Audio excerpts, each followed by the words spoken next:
Movie की शुरुआत होती है जुनवू नाम के एक लड़के से। वो यहाँ अकेला होता है और पबजी गेम खेल रहा होता है। इसी गेम में इसका साथी जुनवू को टीवी ऑन करने के लिए बोलता है। वो टीवी ऑन करता है और न्यूज में दिखाया जाता है कि सियोल शहर के लोग अचानक से एक दूसरे पर हमला कर रहे हैं। और तभी इसके मोबाइल में एक इमरजेंसी अलर्ट आता है और तभी जुनवू के कमरे के बाहर लोग डर कर भाग रहे होते हैं। उसे बिल्डिंग से बाहर लोगों के चिल्लाने और गाड़ियों के टकराने की आवाजें आने लगती है। फिर ये बालकनी से बाहर देखता है जहाँ लोगों में भगदड़ मची हुई है, क्योंकि यहाँ इंसान इंसानों को ही काट रहा होता है। यहाँ पर एक फायर सर्विस की गाड़ी आकर टकराती है और वहीं पर एक ब्लास्ट होता है। जुनवू यहाँ एक लड़की और एक औरत को देखता है। ये दोनों माँ बेटी होती है। ये लड़की अपनी माँ से गले मिलती है और अचानक से अजीब सी हलचल करने लगती है और अपनी माँ को बुरी तरह से काटने लगती है। जुनवू ये सब देखकर काफी डर जाता है। इसी वक्त इसे अपना दरवाजा खटखटाने की आवाज आती है और जैसे ही जुनवू दरवाजा खोलता है तो एक लड़का इसके कमरे में घुस जाता है। वो लड़का कहता है, मैं तुम्हारा पड़ोसी हूँ और हम पहले भी मिल चुके हैं। जुनवू उसे बाहर जाने के लिए बोलता है। वो लड़का कहता है, मुझे अपना वॉशरूम इस्तेमाल करने दो, फिर मैं यहाँ से चला जाऊंगा। जुनवू इसके लिए मान जाता है, लेकिन तभी जुनवू समझ जाता है कि वो लड़का इन्फेक्टेड है, इसीलिए वो वॉशरूम में अपना खून साफ करने गया है।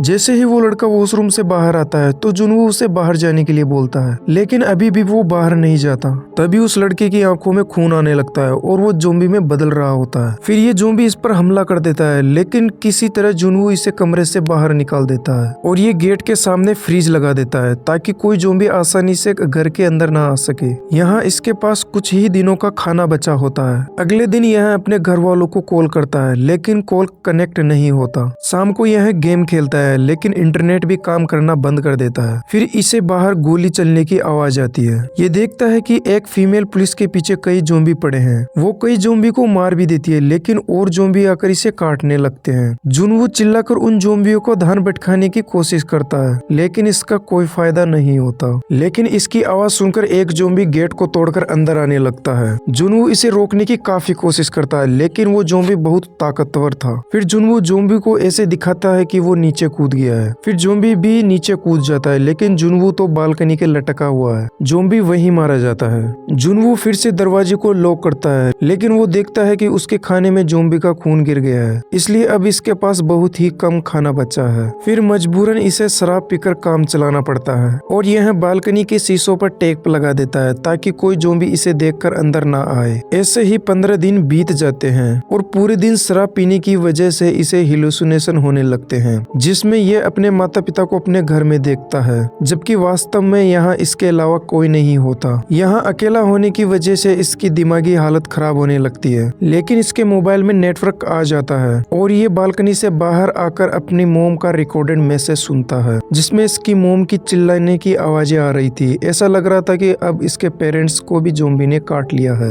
ये सुनकर जुनवू काफी दुखी होता है और घर के सामान को तोड़ने लगता है और गुस्से में आकर ज़ॉम्बी को मारने बाहर चला जाता है, लेकिन बहुत सारे ज़ॉम्बी को देखकर वो भागकर अपने कमरे में वापस आ जाता है। रात में यह देखता है कि सरकार ने शहर में अब बॉम्बिंग करना शुरू कर दिया है। अब इसके पास खाना पानी भी बीत गया है, इसलिए यह अपनी चार्जिंग केबल का फंदा बनाकर मरने की कोशिश करता है, लेकिन तभी कोई इसके ऊपर लेजर लाइट मारता है। इस लाइट को देखकर ये चार्जिंग केबल को तोड़ने की कोशिश करता है और केबल को तोड़कर बच जाता है। इसे सामने की बिल्डिंग में एक लड़की दिखाई देती है। ये लड़की इशारों से बताती है कि हम कल सुबह बात करेंगे। सुबह होने पर ये दोनों बात कर रहे होते हैं कि तभी उस लड़की के कमरे से आवाज आती है और वो जाकर देखती है कि उसके ट्रैप में एक ज़ॉम्बी फंस गया है। ये लड़की कुल्हाड़ी से उसे मार देती है। उसी रात बारिश होती है और ये दोनों अपने बर्तनों को बारिश में रख देते हैं ताकि पानी इकट्ठा हो जाए। लड़की का नाम किन है। जुनवू इशारों में लड़की से खाना मांगता है। उस बिल्डिंग से इस बिल्डिंग तक खाना पहुंचाने के लिए किम एक बॉल से पतली रस्सी बांधकर जुनवू की तरफ फेंकती है, लेकिन यह बॉल बीच में ही नीचे गिर जाती है। फिर जुनवू एक ड्रोन से रस्सी बांधकर किम तक रस्सी पहुंचा देता है। फिर किम रस्सी के सहारे जुनवू तक खाना पहुंचा देती है, लेकिन यहाँ पर एक गड़बड़ हो जाती है। जो रस्सी बॉल के सहारे किम ने नीचे फेंकी थी, उस रस्सी के सहारे एक ज़ॉम्बी किम के अपार्टमेंट की तरफ बढ़ने लगता है। यह ज़ॉम्बी रस्सी से इसलिए चढ़ सकता है क्योंकि यह पहले फायर फाइटर था। किम रस्सी को काटने जाती है, लेकिन वो ज़ॉम्बी रस्सी को खींच लेता है। रस्सी एक टेबल से बंधी होती है, इसलिए टेबल की चोट से किम वहीं पर बेहोश हो जाती है और ज़ॉम्बी किम की तरफ बढ़ने लगता है। ज़ॉम्बी का ध्यान बटाने के लिए जुनवू शराब की खाली बोतलें उसकी तरफ फेंकने लगता है, लेकिन वो ज़ॉम्बी लड़के को अपने दांत दिखाकर लड़की की तरफ बढ़ने लगता है। फिर जुनवू अपने ड्रोन से उसे रोकने की कोशिश करता है, लेकिन वो ड्रोन को तोड़ देता है और किम के अपार्टमेंट तक पहुंच जाता है, लेकिन किम वहां आकर उसका हाथ काट देती है और ज़ॉम्बी वहीं मारा जाता है। अब जुनवू के पास फिर से खाना खत्म होने लगता है, इसलिए वो खाना ढूंढने दूसरे कमरे में जाता है। यहाँ इसे अच्छा खाना, ईयरफोन, जैकेट और 2 सैटेलाइट फोन मिलते हैं। इसे यहाँ एक डेड बॉडी भी मिलती है। तभी वहाँ पर एक ज़ॉम्बी आकर इस पर हमला कर देता है, लेकिन किसी तरह जुनवू यहाँ से भाग निकलता है और वापस अपने कमरे में आ जाता है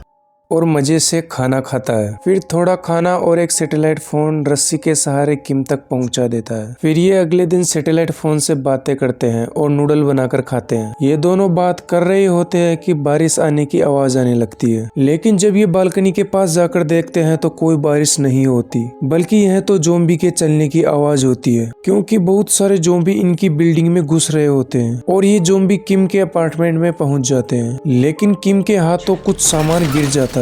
यह आवाज सुनकर सारे ज़ॉम्बी किम के रूम की तरफ आने लगते हैं। यह देखकर किम काफी घबरा जाती है, लेकिन जुनवू किम के पास वाले रूम के टेलीफोन पर कॉल कर देता है। कॉलिंग रिंगटोन को सुनकर सारे ज़ॉम्बी टेलीफोन की तरफ भाग जाते हैं और इस तरह किम बच जाती है। अब ये कमरे इन दोनों के लिए बिल्कुल भी सेफ नहीं बचा था और इन दोनों के पास खाना भी खत्म हो चुका था। फिर ये दोनों जुनवू की बिल्डिंग के 8वें फ्लोर पर जाने का प्लान बनाते हैं, इसलिए किम रस्सी के सहारे नीचे उतरकर किम की बिल्डिंग की तरफ बढ़ने लगती है। ये बहुत सारे ज़ॉम्बी को भी मार देती है, लेकिन ज़ॉम्बी की संख्या बहुत ज्यादा होती है। इसे यहाँ एक गन भी मिल जाती है, लेकिन एक ज़ॉम्बी किम को काटने वाला होता है। तभी जुनवू आकर ज़ॉम्बी को मार देता है और ये दोनों इनसे बचकर बिल्डिंग की लिफ्ट में बैठ जाते हैं और 8वें फ्लोर पर उतरते हैं। यहाँ पर ये कई कमरों के दरवाजों को खोलने की कोशिश करते हैं, लेकिन इन सब के दरवाजे लॉक होते हैं और बहुत सारे ज़ॉम्बी इनका पीछा करते हुए 8वें फ्लोर पर पहुंच जाते हैं और इन पर हमला कर देते हैं। जुनवू इन्हें रोकने की कोशिश करता है, लेकिन तभी एक आदमी धुएं का ग्रेनेड फेंककर इन्हें अपने कमरे में ले जाता है। ये आदमी इन्हें खाना पानी देता है। पहले तो ये दोनों खाना पानी नहीं लेते, क्योंकि इन्हें इस आदमी पर शक हो रहा था, क्योंकि इस आदमी ने इन्हें बिना वजह ज़ॉम्बी से बचाया था। लेकिन ये दोनों बहुत भूखे और प्यासे होते हैं, इसलिए ये दोनों खाना पानी ले लेते हैं, लेकिन कुछ देर बाद ये दोनों बेहोश हो जाते हैं। ये आदमी इन दोनों के हाथ बांध देता है और किम को दूसरे कमरे में ले जाकर दरवाजा लॉक कर देता है। कुछ सेकंड बाद किम को होश आता है और वो देखती है कि एक ज़ॉम्बी औरत उसके सामने है और वो एक बेल्ट से बंधी हुई है और बेल्ट का दूसरा सिरा उस आदमी के हाथों में है। ये औरत इस आदमी की पत्नी है और ये अपनी ज़ॉम्बी वाइफ को इंसानी मांस खिलाना चाहता है। ये आदमी बेल्ट को ढीला छोड़ देता है और वो औरत किम पर हमला कर देती है। यहाँ जुनवू आकर बेल्ट को खींचने की कोशिश करता है, लेकिन बेल्ट उसके हाथों से छूट जाता है और कमरे के अंदर से किम के चिल्लाने की आवाजें आने लगती है। लेकिन जब आवाजें आना बंद हो जाती है तो वो आदमी लॉक खोलकर अपनी ज़ॉम्बी वाइफ को देखने जाता है और जैसे ही वो दरवाजा खोलता है तो उसकी वाइफ उस पर हमला कर देती है, क्योंकि यहाँ किम ने उस ज़ॉम्बी का मुंह कपड़े से ढक दिया था और दरवाजा खोलने पर उसके पति के सामने ले जाकर उसे खड़ा कर दिया था। फिर किम अपनी गन से इन दोनों को शूट कर देती है। गोली की आवाज सुनकर सारे ज़ॉम्बी इन्हीं की तरफ आने लगते हैं। ये सब देखकर किम जुनवू को अपनी गन देकर कहती है कि तुम मुझे मार दो और तुम भी अपने आप को शूट कर लेना। जुनवू उसे गोली मारने वाला होता है, तभी इन्हें हेलीकॉप्टर की आवाज आने लगती है। ये समझ जाते हैं कि ये लोगों को रेस्क्यू करने आए हैं और ये दोनों बाहर निकलकर छत की तरफ बढ़ने लगते हैं। बीच में ये कई ज़ॉम्बियों को मार गिराते हैं, लेकिन सीढ़ियों पर आने के बाद बहुत सारे ज़ॉम्बी किम को पकड़ लेते हैं। लेकिन जुनवू उन ज़ॉम्बी पर साइकिल दे मारता है और किम को ऊपर जाने के लिए बोलता है। फिर यह भी छत पर आकर दरवाजा लॉक कर देता है। ये देखते हैं कि यहाँ कोई हेलीकॉप्टर नहीं है। ये दोनों बहुत बार आवाज भी लगाते हैं कि हम यहाँ पर है, हम जिंदा हैं, लेकिन इन्हें बचाने कोई हेलीकॉप्टर नहीं आता और वो ज़ॉम्बी लगातार दरवाजे को तोड़ने की कोशिश कर रहे हैं। ये देखकर दोनों दुखी होते हैं